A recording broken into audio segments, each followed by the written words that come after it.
Hey everyone, welcome back to Sound Living with Madi. Today I'm here with Sage Fowler. She is a sound healing guide and she's also a realtor. So today we're going to talk a lot about work-life balance, how to find your center, and different holistic healing modalities. So tune in and I know you're going to love it. This is a Soak podcast. Hey, I'm Madi, and this is Sound Living, a space for real conversations about intentional living, wellness, and personal growth. Here, we dive into practical tools, mindset shifts, and the little changes that make a big impact. Whether you're looking to create balance, build better habits, or just feel more in tune with yourself, you're in the right place. Let's get into it. Welcome to the show, Sage. Thank you. Thank you so much for joining me. It's such a pleasure to meet you. We know each other through Christian, who works with us at Soak. Yes, he's my brother. That's right. Shout out Christian. He does so much. He produces this podcast. He works with us in pretty much every aspect of Soak. So we're really happy to have him, and I'm glad that he introduced us. Absolutely. Okay, so I wanted to take it back for those who don't know of you or they don't know about your history. Can you share with the audience a little bit about kind of your explosion into real estate and kind of how that, the peaks that you hit and kind of how that left you feeling? Yeah, absolutely. I had a 7.5-year long career in medical sales. And as sales go, sometimes you get a little burnout. So that happened. And I was kind of searching for the next thing. And on New Year's Eve of 2023, going into 24, I felt the Lord call me to quit my job and go into real estate. It was a very specific, probably one of the first times that I had ever almost audibly, I would say, heard from the Lord. And so I told my husband, I looked at him and I said, hey, I'm quitting my job and I'm going into real estate. And he was like, okay, cool. So I ended up doing that a lot quicker than I thought. Thought it was going to be September, ended up April, I believe, got my real estate license and started and I hit the ground running. Had a very, very quick launch and was very busy. I was very used to high producing jobs and coming from the sales background. Yes, absolutely. Yeah. And you kind of have to be in sales. Yeah. So, I had a lot of accolades and I did really well in my job and I wanted to do that in real estate as well. And I did. And once I hit the low season, my first low season in real estate, which is kind of around November, December, started to have what I would call a crisis because I wasn't making money. I didn't have any clients to work with. And I slowly started to realize that I had identified so much with my value coming from the things that I produced and the accolades that I received and the numbers that I hit, that when I didn't have that, I didn't know who I was. So sometime during that year, I had done some research about sound baths. And my husband had actually taken me to a sound bath prior to any of this research. And I thought it was really weird. Yeah. I was like, I walked. A lot of people do. I guess it was something that I didn't understand. I was never exposed to. My husband actually led me to a quote that I live by now. It's by Aristotle, and it's the mark of an educated mind to entertain a thought without accepting it. And I have lived by that ever since because I lived in so much judgment of things that I didn't know. Yeah. And I didn't like that about myself because I wanted to be more open. So even though my first sound bath experience, I felt really off and weird. And I was like, what am I doing laying on this mat with this lady playing bowls? What is this? I started to incrementally feel my body calling me to rest. Yeah.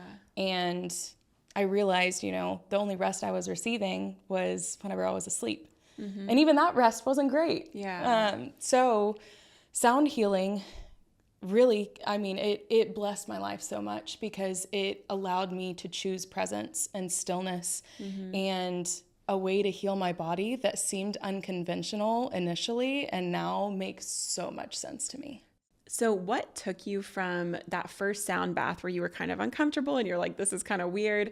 What took you from that point to wanting to like fully jump into it and even become a sound healing guide yourself? So kind of a funny story. I have a lot of friends that have babies. Yeah. And all of these friends were telling me like, oh, I'm not getting any sleep at night. I can't soothe my baby. And I was like, I wonder if there's like a solution. So I'm a fixer. I love to fix people's problems. So I got on TikTok, as one does, and I came across this woman's page, and she had a crystal singing bowl and her baby. Her husband was holding her baby, and she started playing this bowl, and the baby went from crying to almost immediately asleep. And I was like, oh, I'm going to need to get one of those. I don't have kids yet, but I was like, I need to tell all of my friends about this. And that caused me to start looking into, okay, if that can do that for a baby, what could it do for me? And so I started researching what it could do for a human adult instead of an infant. And I realized very quickly why it works so quickly on babies, because they're not super stressed. Right. They don't have a million thoughts about what they need to do tomorrow and something that they said that they're embarrassed by, someone in the grocery store, just like all these intrusive thoughts that happen constantly to us don't really to babies. Yeah. So I started to recognize, oh, we need to be still. We need to be quiet. We need to allow ourselves time to rest. And frequency helps us do that. Scientifically, I know you know this, but it's proven to help shift the brain, the body, helped bring you back into alignment.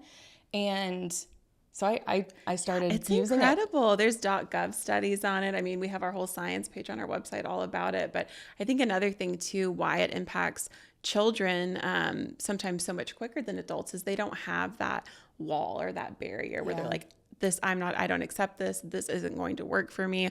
Something we say a lot around here is mindsets manifest. It's like, if you say it won't work, it won't work. And I think a lot of people, whenever, this is something you talked about earlier, whenever you're going to try out new things, it's important to keep an open mind, because that will allow your body to actually receive, your mind to receive too. Absolutely.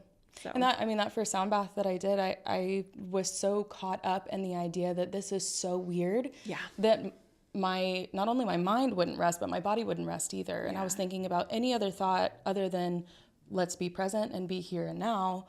And that's generally what happens whenever we experience something that we've either never experienced before or we have judgment for. Yes. Is that you don't open that door and allow whatever it is to help in whatever way it can. There's so many different modalities of healing our bodies, our souls, our spirits, and a lot of times we're just not open to it because we don't understand it. Yeah. And, God uses a lot of different modalities to help heal us. And I think that being open-minded to that is super important. I was laughing because I had a really similar experience the first time that I tried to meditate, and also the first time that my husband talked me into doing one of those float tanks. It was like a torture chamber. I was like, it had to have been an hour by now, and it's been like 5 minutes, and I'm just sitting there floating in the dark. I don't know how to meditate. I don't know how to be still or silent or to listen, and I was like, I'm never doing that again. Same thing. I used to go to a yoga class, and I remember at the end, we would do like a group, like 5-minute meditation. I would leave. Everyone would close their eyes. I'd get my socks and shoes on, and I'm out of there because I'm not going to waste my time just sitting here fidgeting. And it's funny to look back on it now, I don't know, 15 years later, and think, those were such great opportunities, and what breakthroughs could I have had I not been judgmental, and had I had an open mind and an open heart and a quiet mind and a quiet heart too, and just kind of really allow, the spirit to speak to me.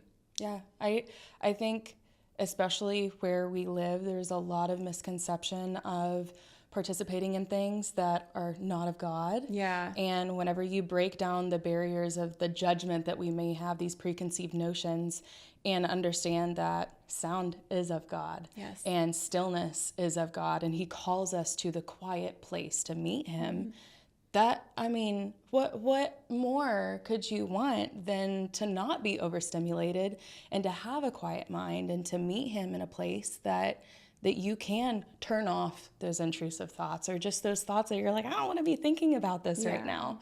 Our mind has a really, really powerful way of directing us to anything other than where we want to be, which should be the present. Yes. And when I had this misconception of meditation in general, and I thought it was having no thoughts at all. That was what I thought. And I was like, well, there's no way that's going to happen.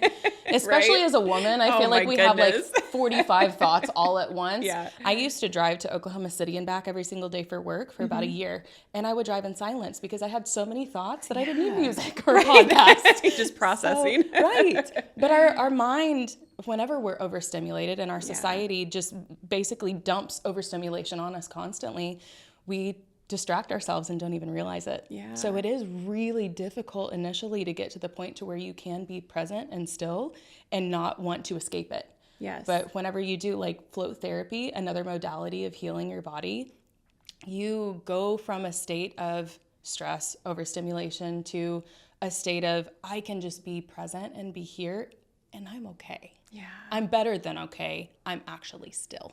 Right. And Yeah. it's a conscious choice too, because like I said earlier, the only rest that I ever got was whenever I was sleeping. We don't get rest in the middle of the day unless we're intentional about choosing, okay, I'm going to take 30 minutes and I'm going to sit here and I'm going to be still. I'm going to be with the Father. I'm going to listen to whatever it is. Most of the time I listen to frequency. Yeah. But I've recognized that over time that it does calm me. Yeah. And that was a journey. It was a long journey of understanding that it wasn't witchcraft. It Right. wasn't weird woo-woo stuff. Yeah. It was of God. Yeah. It was holy. Yeah, 100%. And I think another thing too, you know, along with being silent and like allowing the space for God to speak to you, the Holy Spirit to speak to you, I think another thing is giving yourself grace too, because I think that we get caught up in like what I call wellness fatigue, where it's like I should be doing this green juice and this, you know, lifting class, and you know, you list off these 1,000 things and you become really hard on yourself. Absolutely. And that blocks energy too in your body. And so it's like, you know, you keep telling yourself, oh, I really need to do this or I really need to do that, when all you really need to do is to stop judging yourself, stop judging the modality, and just sit in the spirit and be silent. Absolutely. And I've been working on that this year.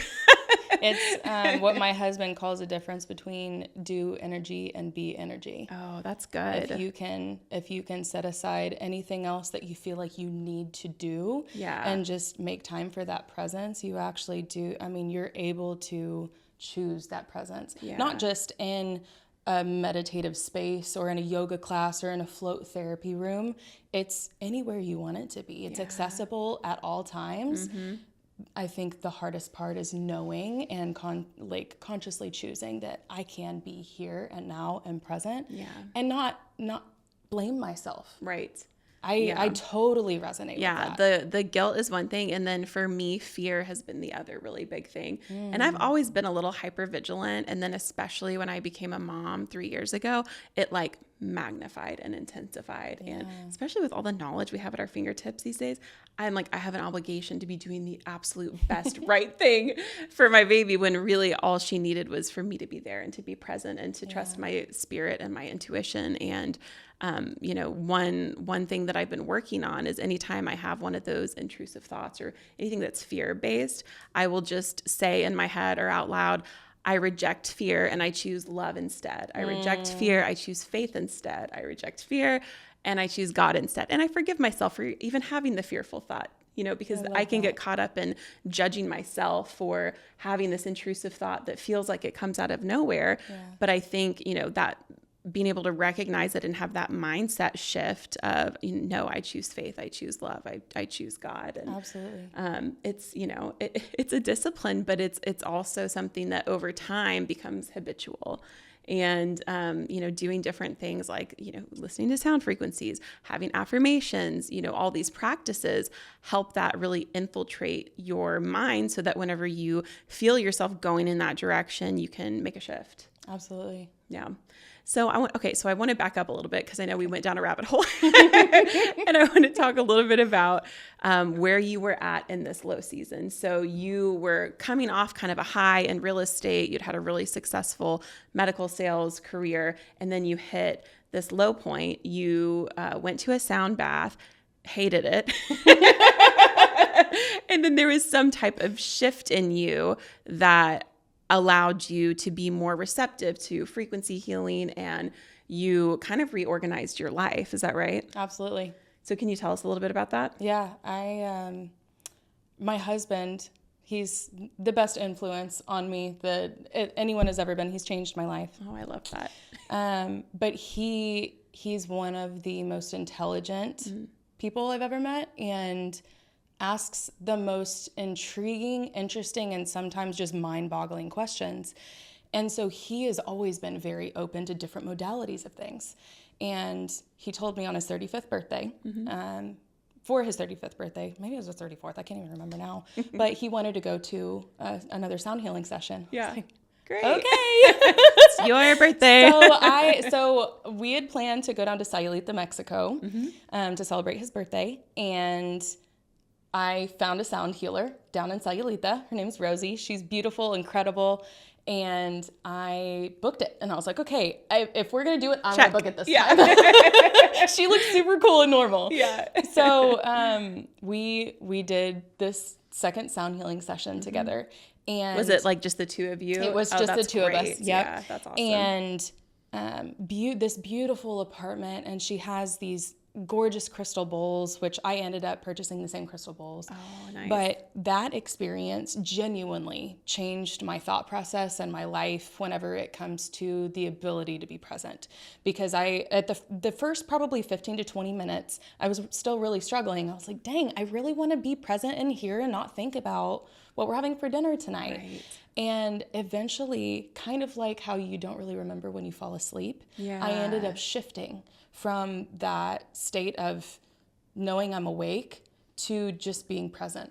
And it was a shift also of I'm having these thoughts to thoughts are passing through my mind, but I'm not grabbing a hold of them. Yeah. So they're able to just be here and then go, and I am just fully present. Well, frequency does that, doesn't it? I mean, it shifts you at a cellular level. That's why people enjoy it so much. It's like it can be this passive modality. With meditation, you have to work a little bit harder sometimes to really get yourself in the right space. But whenever you have the frequencies, they're interacting with your body, like I said, at the cellular level, and they're shifting you physiologically and mentally. And it's like a supercharge effect. Absolutely. Yeah. I have a lot of clients that will come out of their sound healing sessions and be like, I feel like I'm vibrating. Yeah. Like, because you are. Yeah. It's literally resonance. Yes. We are frequency. Yes. Our heartbeat in our body is causing our body to constantly move, and because we're made up of so much water, we're so much more receptive to sound and what it does. But so we did that, and I came out and I was like, I saw colors. I feel like I'm vibrating. I feel like I'm alive again. And I attributed it to if you're looking at like a piano that's out of tune, it still plays. It will still play, and some of the keys will still sound good, but you're playing a whole thing and it still doesn't sound quite right. Yeah. I felt like I went in as an out of tune piano and came out of it in tune again. Wow. And it was like I was realigned. And that was the moment that I was like, I got it. I have to figure out, like, I wonder if there's a sound healer back in Tulsa. I need to figure out what. And then I genuinely prayed about it a lot, and I felt pulled to doing it myself. Yeah. I have a lot of back history of music theory, and I always wanted to play music, but I tried piano and guitar. Fun fact, I have really crooked pinkies. And so that made it really difficult. I have tiny hands and crooked pinkies. So perfect for a sound bowl, though. Exactly. So my sound bowls are my musical instrument. And the coolest thing is every musical instrument can be used for the glory of the Lord. Yes. And I very much welcome the presence of the Lord into all of my sound healing sessions. And I pray over all of my clients as they are laying there. That whatever the Holy Spirit would guide them to would be what needed to happen to restore whatever they came in lacking. Yeah. So that's kind of how I shifted after that sound healing session in Sayulita. So. Oh, that's so amazing. Yeah. So what did a day in your life look like whenever you were in medical sales or at the beginning of like your real estate career? What did that look like then versus kind of how you've adapted and made different shifts to a more balanced life now? High stress. High stress. High stress. High cortisol. Lots of numbers, high stress. I am the type of person that I don't compete against anyone else. I compete against myself. I've always been that way. Yeah. And that can be very difficult because, like you were saying earlier, giving yourself grace is something that so many people struggle with. And I had no room for grace. I had to meet my numbers. I had to over exceed my numbers. And when I got into real estate, I was my own boss, which I was like, woo, I love this. Until, there were no more leads. Nobody was really buying a house or, and I did a lot of social media. I did a ton of videos and I was like, oh, this is fun. And then I got caught up in the numbers and how my reels were performing. And again, hard on myself. So I lived a very high stress, lack of purpose life. Yeah. And whenever I kind of had that breaking moment of feeling like, okay, I feel burnt out. I don't know who I am. My husband and I went through a really, really rough season with some people in our life. And we both, we fell into a very low season, probably the lowest season that I've ever experienced in my life.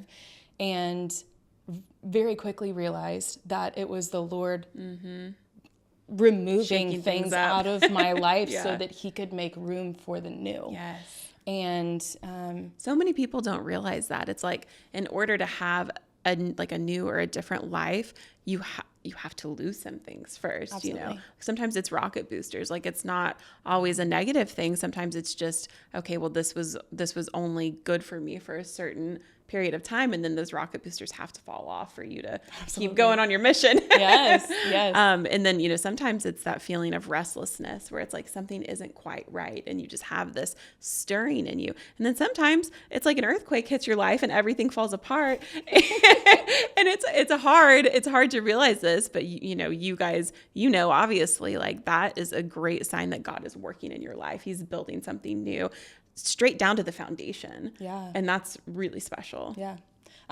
Straight down to, I changed my name. My name has not always been Sage. Oh, you're kidding. The Lord stripped me so much of the identity that I had built for myself. Wow. Emily, my name that I was given when I was born means hardworking. And I was How like, appropriate. Well, nailed that Thanks, one Mom. on the head. And I did that for a really, really long time.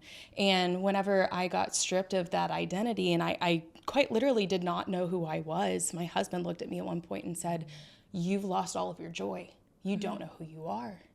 Yeah. And I didn't. Yeah. I was so lost, and I was like, I'm going to be turning 30 soon. I'm having a midlife crisis. Yeah. Like, what is this? And very quickly, the Lord arrested you have not lost yourself. I am allowing you to find who you are. And it took stripping that your value does not come from the things that you do. Yeah. In a meditative time that I had, a prayer time that I had, the Holy Spirit very quickly met me and said, you have the amount of value that you have right now is the amount of value that you had the second you were born. The second I put you in your mother's womb, you do not earn your value. And from then on, I started just pursuing the things that I knew that the Lord was calling me to, and sound healing and frequency. I have seen how quickly it will cause a person that lives in high anxiety, high stress. A lot of times people will come in and they say that they feel like they're holding tension in their lower back. That's a really big place that people hold tension and trauma. Yeah. But they feel it release, and they are laying on the floor. Yeah. They're not doing anything. You're not doing any yoga, nothing.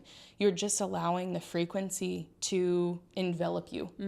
And that's been such a life-changing thing for me, because I genuinely, I know who I am now, because the Lord has stripped me of everything that I was never. Yeah. And being known as Sage now, every time that someone says my name, it's a validation of what the Lord has called me to, because Sage has roots. Yeah, I was going to ask you how you landed on Sage. I didn't land on it. It was something that just, I was It found praying you. about it. Yeah, it did. And it was crazy because, again, it was right before I turned 30. Yeah. And I was sitting at dinner on my husband's 35th birthday. So everything happens around my husband's birthday. It's funny. But I got the name Sage. It just kind of dropped on me. And I told my husband, And then I prayed about it. I was like, God, I'm going to need some validation here. Like, people don't just change their names. Right. I mean, they have in the Bible that happens. We know of those stories. But not like a super modern practice. No, not at all. And our society celebrates the last name change whenever a woman marries. But whenever you change your first name, people are like, oh, she's lost it. What is she running from? And I lost it in such a good way. Yes, and thank God, right? Yes. But I looked up the meaning of the name Sage, and it's wisdom, and then it also has healing and grounding as root words. Oh, wow. It's an herb from the earth, and so as I had been pursuing sound healing, and that name came to me, I was like, this is who I am. Yeah. And so every time that someone says my name now, it's a validation of who the Lord took me from and placing me into the space to where I can be exactly who I am. Yeah. And I have never felt more free. It's a process of stripping, and it's not always huge changes either. Mm-hmm. Sometimes they're very small incremental changes. Choosing to experience a sound bath is a very small incremental change. You're not doing anything crazy. Mm-hmm. You're just going and laying on the ground and turning on soak and listening to a gratitude visualization. I did that on my way here. Just so grateful that I get to share this space with you. And I was tearing up just being present in my car. And I love those meditations. They're short and they're so good. And they do very quickly shift you into a very positive mind space. Yeah. So I've loved using those. I appreciate that. Yeah. Thank you so much. Okay, so right now you're doing a little bit of real estate. You're doing the sound healing guide. And what else? Because you and your husband are kind of entrepreneurial, right? Yeah, very. Our next big step is probably the biggest step we've ever taken as far as like our careers go. And it's something that's it's fulfilling so much of the calling in our hearts that we're just kind of mind blown. We found a property, and it's a 20-acre property, absolutely gorgeous bluffs. There's a cave, waterfalls, natural spring, wow, it sounds magical. It's incredible. It's an hour outside of Tulsa, and we are developing a micro resort and wellness center. Oh, cool. So as my husband does breath work, he's getting certified as a breathwork guide, and then I obviously do sound healing. So we have really been pulled into the space of holistic, natural, somatic work and healing. Yes. And we are using the space to not only provide, because we own Airbnbs in Tulsa, and I've designed all of them, had a lot of fun with that, but this is a whole new step. So there will be several cabins out there and then a full wellness center. So there will be like a infrared sauna, steam room, ice room, a grounding room. There will be hot tub, cold plunge, pool, massage therapy room. When does it open? I'll have to let you know. I move in? So we're about to. My husband actually broke ground 2 weeks ago. Oh, congratulations! We unfortunately busted one of the tracks on the. I think it's called a track hoe. I can't remember what they're called, but. Yeah, it's been a lot of fun, and he's geeking out because boys and power tools and stuff, so he's loving Demo it. day every day. But I've never seen the man work with more passion and purpose, and he is a very, very driven guy. Yeah. So and being able to work alongside him and build a space that allows people to disconnect with the world and to come to a space of enjoying nature, reconnecting, grounding. We're hopeful that our guests will kind of stay off phones and just really reconnect. Yeah. The whole point is to cause people to drop in and realize I am so overstimulated. I need healing. Yeah. That and the Lord is all over that property. You just walk. You can feel it. Oh my gosh. You just feel joy and peace and stillness. It's called Arcadia Springs.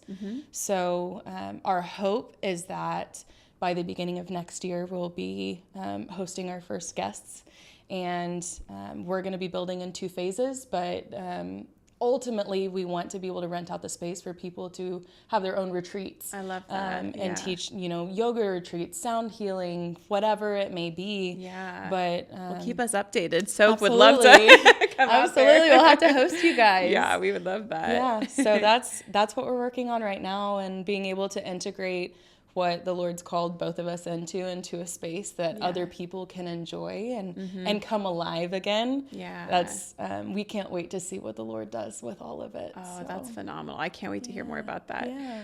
Okay. So I want to dive in a little bit on some like tools and takeaways for people who are listening, and maybe they find themselves in a season where they've just been, go, achieve, and they're starting to feel drained. They're feeling burnt out. What is like the first step that someone could take at home towards a more balanced life? I mean, frequency is one of the biggest ones for me. I listen to frequency whenever I'm working, when I'm working out, when I'm driving. And it's one of those subtle shifts. Yeah. It's not a big thing. You don't have to get rid of everything in your house and only sit on a pillow for 5 hours. Like that's not, it's not realistic, and it's probably not going to help you, because you have to train your mind to be able to settle.